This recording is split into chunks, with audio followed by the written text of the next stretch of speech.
So guys, मैं आप लोग को आज एक छोटी सी ट्रिक बताऊंगी, शॉर्ट ट्रिक।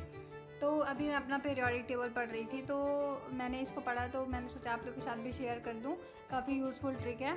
तो हमें क्वेश्चंस में आते हैं पीरियोडिक टेबल में, स्पेशली क्वेश्चंस पूछे जाते हैं कि हमें किसी भी एलिमेंट्स का एटॉमिक नंबर दे देता है, देन हमसे पूछता है कि इसका पीरियड एंड ग्रुप फाइंड करो। तो हमें इसमें बहुत प्रॉब्लम होती है, क्योंकि जब मैं भी पढ़ती थी तो मुझे भी दिक्कत होती थी कोई भी एलिमेंट का ग्रुप एंड पीरियड फाइंड करने में। क्योंकि मान लीजिए अगर आपको छोटा कोई एलिमेंट देता है, जैसे कि 19 हो गया एंड 20 हो गया, ऐसे किसी एलिमेंट का एटॉमिक नंबर देता है, तो हम आसानी से विजुलाइज कर लेते हैं पीरियोडिक टेबल में कि हाँ ये एलिमेंट है। बट अगर कोई बड़ा एटॉमिक नंबर दे दिया, जैसे कि 90 दे दिया, 92 दे दिया, तो हमें विजुलाइज करने में थोड़ी प्रॉब्लम होती है एंड काफ़ी टाइम कंज्यूम होता है। बट हमें नीट के पेपर में तो अपना टाइम ही बचाना है, तो इसीलिए ये छोटी सी शॉर्ट ट्रिक है, तो मैं आप लोगों को बता देती हूँ। तो फर्स्ट हम पहला इनर्ट गैसेस लिखेंगे, तो helium, neon, argon, krypton, xenon and radon. And एक ये और होती है, ये रेडियो एक्टिव होती है एलिमेंट।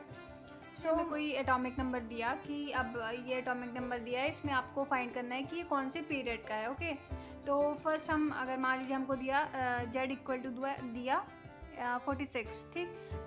अभी हमें इसमें पीरियड फाइंड करना है। ओके, सो हमें क्या करना है कि 46 के बाद जो इनर्ट गैसेस आती है, मतलब जस्ट नेक्स्ट जो इनर्ट गैस आती है, जैसे 46 के बाद कौन सी आ रही है, जेनॉन आ रही है, मतलब 54 आ रहा है, तो ये इसकी जस्ट नेक्स्ट वाली इनर्ट गैस है, ठीक। तो इसका देखिए, ये फर्स्ट पीरियड हो गया, ये सेकेंड हो गया, ये थर्ड हो गया, ये फोर्थ हो गया, ये फिफ्थ हो गया, ये सिक्स्थ एंड ये सेवन्थ, ठीक।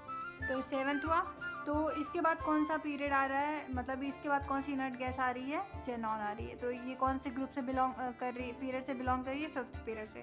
तो इसका मतलब हो गया कि ये फिफ्थ पीरियड का एलिमेंट है, जिसका एटॉमिक नंबर दिया हुआ है, ये फिफ्थ पीरियड का है। ओके, एग्जाम्पल लेते हैं, जैसे जेड इक्वल टू दिया हुआ है 20 दिया हुआ है, ठीक।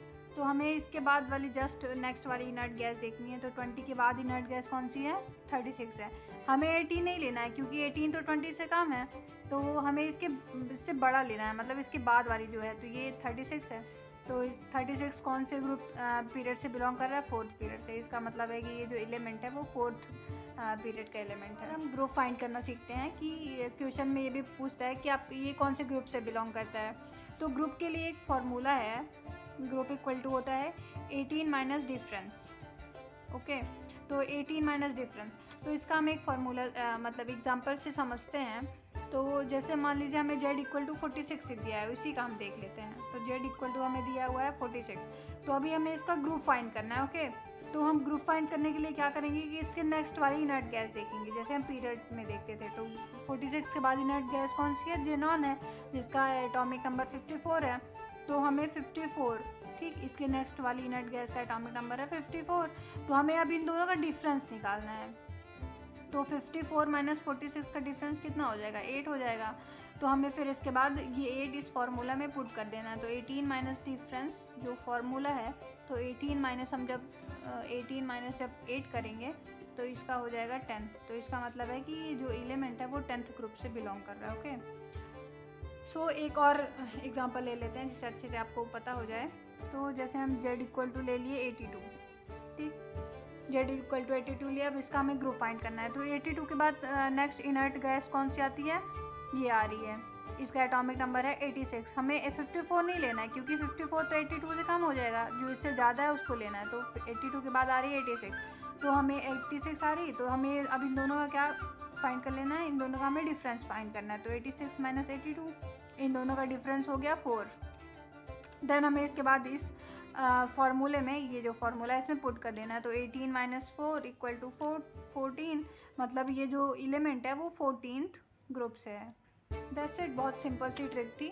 अब आसानी से ये वाले क्वेश्चन सॉल्व हो जाएंगे, क्योंकि फिर अगर कोई और मतलब ऐसी ट्रिक नहीं होती तो फिर हमें बहुत टाइम लगता है ऐसे वाले क्वेश्चन सॉल्व करने में, क्योंकि विजुलाइज करने में बहुत टाइम चला जाता है कि ये कौन से ग्रुप का एलिमेंट है, ये वो।